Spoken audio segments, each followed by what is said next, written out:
beginning of the conference, you know, everybody's checking in, finding their cabins, and you can tell everybody's kind of looking at each other and kind of afraid to talk to everybody else, and we all kind of hide in our little shell. But you know, towards the end of the conference, you know, we're all hugging each other, laughing together, crying together, taking pictures together, and it's crazy how all that can happen within just the 4 days that we're there, you know? There are no words, no phrase I could create.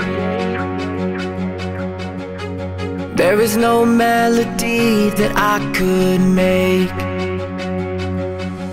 One of the most memorable things was the fact that you had people who cared and who were always there, and it's just awesome because you grew an intimate relationship with each and every person there, and it was like really like that. It was like you got really close to them.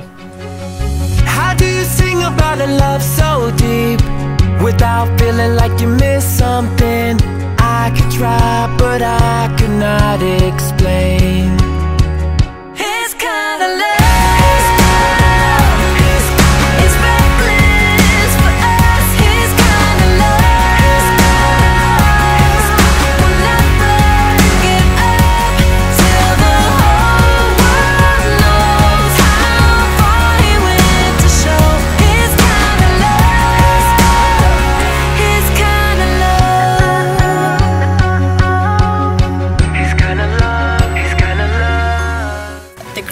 Well, in my cabin, we're just like so silly, and we're always loud. Well, according to what I remembered, and I love the boys and our small group. They were very good, very encouraging. That's one of the things I loved about camp, was because I actually really got a bond with the guys in my group, as well as the girls in my group.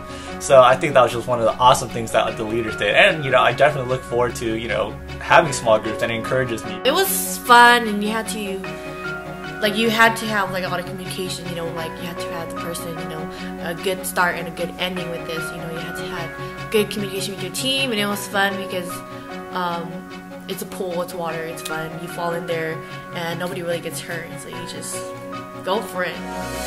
It's kind of love.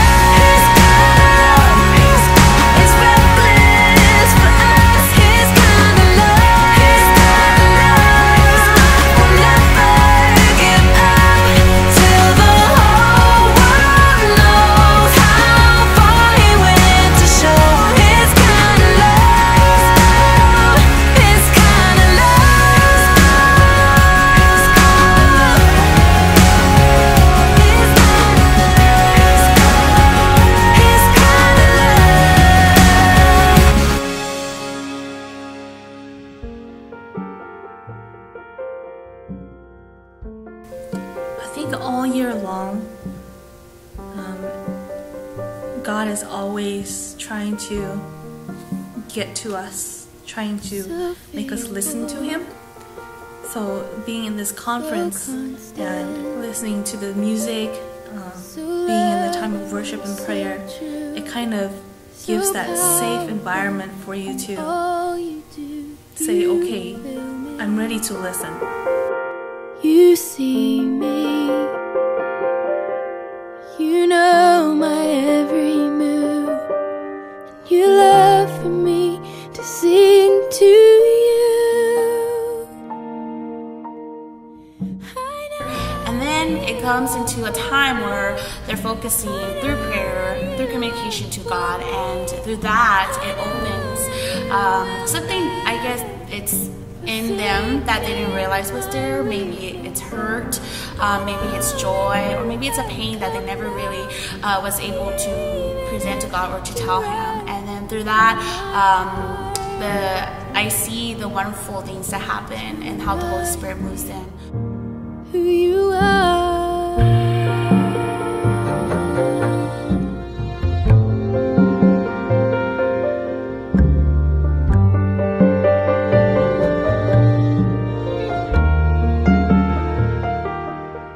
You know, I think a lot of times people, we struggle with identity, just finding who we are, what our purpose is in this life.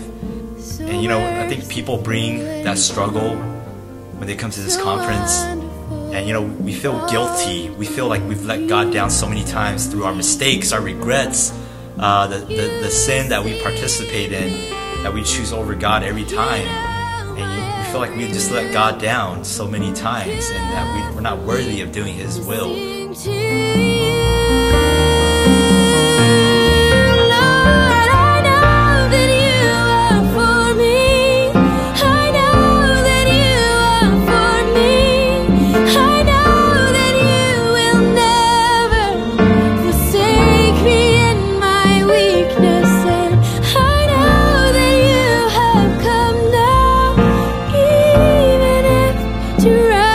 Upon my heart to remind me that I know that you are for me. I know that you are for me. I know that you will never forsake me in my weakness. And I know that you have come down. But I think that's one of the amazing things that God does through this conference. You know, He provides the opportunity to come back and remind us and to tell us that, you know, you can't ever disappoint me. You can't ever let me down, because it's not you who hold me up. You know, it is I who hold you up. And don't you forget that.